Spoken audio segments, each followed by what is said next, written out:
What's good, YouTube? And welcome to What in the Sam Hill is going on with Marvelous. 150 freaking dollars? Most people in my Discord are scratching their heads on this, and I kind of align with that it would be for past formats like Hat. Instant Fusion itself is rising up here in price. You can see it was down for its quarter century secret rare, and now it's up towards almost $20. And Ready Fusion for Modern already was getting bought out. It's back cooling off just a bit here versus that, but it was steady climbing. So with Marvelous, the price is not justified at all. Let's be very clear about this. It sold out at $35, which is impressive on its own for an old school common, and its $150 listing is basically a placeholder. It's not what's actually going to sell unless somebody is wanting to lose some money.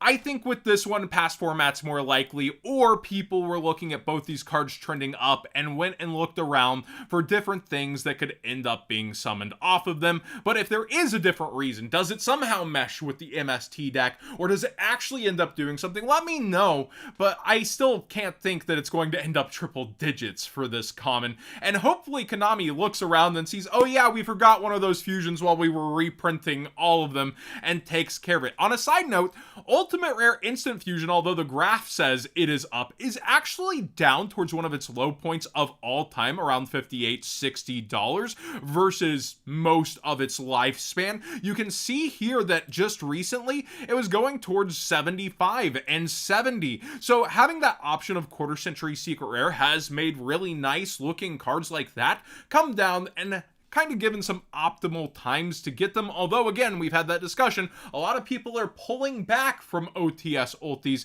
and stuff like that, but then the Blue Eyes has people rushing at them. Just a bit of a merch watch and a quick one. It is the Black Rose Dragon shoe drop that was a bit of a surprise today. Only 200 pairs of these. So combining sneakerheads and Yu-Gi-Oh, we've seen some craze with that Adidas drop. Here there's not necessarily a card or anything super special, but Black Rose is all over that shoe, looking great. On the other side is the wing, the thorns. I think it looks pretty darn cool, and at $80 was an okay price for it. What resellers will put it at is what's going to be super interesting to see. I didn't get this one. I was on a lunch date with my wife, which means I wake up typically not looking at the phone. She lets the dogs out, I shower, we get ready, and we're out the door. So I usually wake up a bit late too when it's those kind of days. It's like, all right, wake up, get lunch, it's gonna be awesome.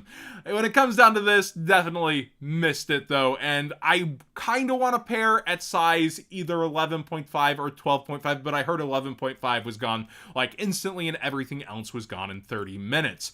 Mulcharmy Perulia, you just finished talking about this. Why is it back here already? Well, the Discord had some back and forth with me on this one. Oh, the WCQ season is going to pick back up faster than ever. Are you sure you would be selling into it? And it's even up just a little bit versus when I last covered it. But here is why I would be selling, to reiterate, because the first question was, do you really think they're gonna reprint this already, John?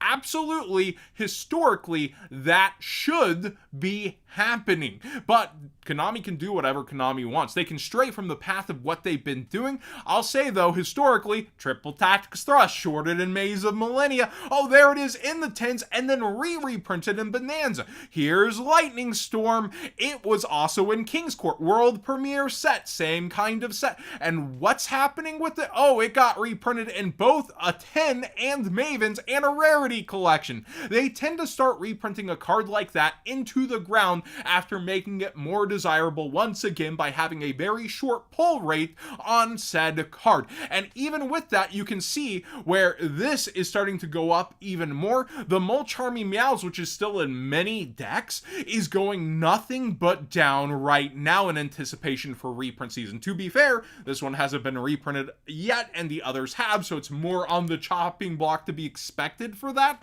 But I still think with the historical examples and the fact that Konami loves announcing things for the 10s or making big announcements, and this card has so much demand, it could be the WCQ where you see an announcement, or it could be in the swing of the next regional season where, yeah, it could go up even further. But when you're playing min-maxing like this, when it is up for the reprint chopping block, I personally like to get rid of it ahead of time, so that's why I said by the end of the WCQ, I would be looking to drop this off personally, and that is still my stance despite the counter arguments. I also do get, with a lot of price drops that we're about to have coming up, Justice Hunters is probably somewhat responsible. The meta's due for a huge change with this coming out, and we do see that there's Canine, there's Yummy, there's Dragon Tail, and there's going to be a huge impact from that. But with that, we are seeing, despite this graph being a bit broken, many of these cards coming way down in price. Like you can actually see, this was more towards 38, 35, and we'd covered that before, and now it's down back towards 28. LZ really falling off here and is down towards $20.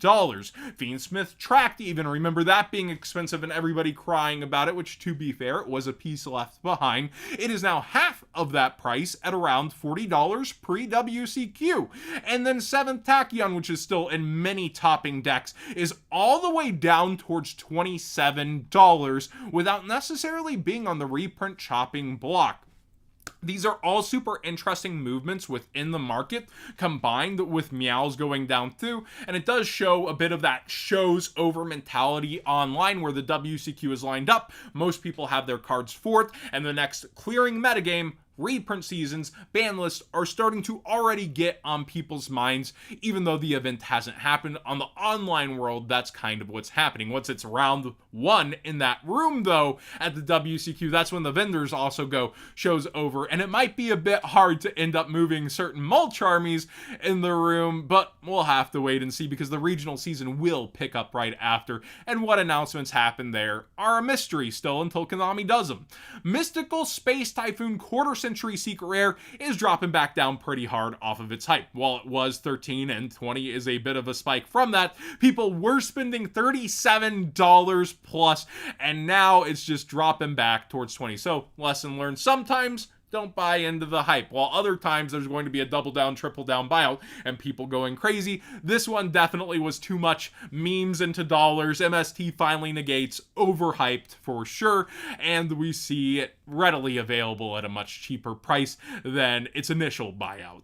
DD Crow QCR is consistently up here, and some text for the WCQ were being talked in the Discord. DD Crow is a decent one with many matchups and good for upcoming metas as well, and seems to be towards $25 now, when it used to be a good bit cheaper. We also have Dragon's Mind mentioned. I personally don't think that this one will go up, and here's why. Parallel Exceed common couldn't do it. You have 50 commons per set, and you're pulling 8 of them per pack. You just populate too many commons over a playset per box. Basically, it's there for everybody when it's common, and while it is a good one, it does have other cards buying out around it, like Foolish Burial Goods. We mentioned this rising. It's risen even further, and it is a card that instantly turns this one online. If this card's in your graveyard, you pay $2,500 to set it, but banish it when it leaves the field. So you are able to get a negate on demand from your deck, and it's tutorable, or you hard draw it and you can do it twice. Pretty darn cool card. But again, being common, it's easy access for everybody, and I don't necessarily think it will go up, but it is worth mentioning that you should probably have access to this card, especially super cheap, because other pieces for it are going, although Foolish Burial Goods could be with many other strategies and played different ways as well. There can be only one collector rare is doing a big ol' smiley face. Oh, it's down. Oh, it's back. People are talking about this one for the WCQ too, and you can see here it's kind of sold out and is going up, and it's a max rarity floodgate that missed getting a nice version. Really, you can see the other versions here. You do have holographic, super cheap, so you can just get the OG super rare if you'd rather, for not paying a ridiculous amount. But if you're max raritying, as many people love to for the WCQ, then you're paying a premium now.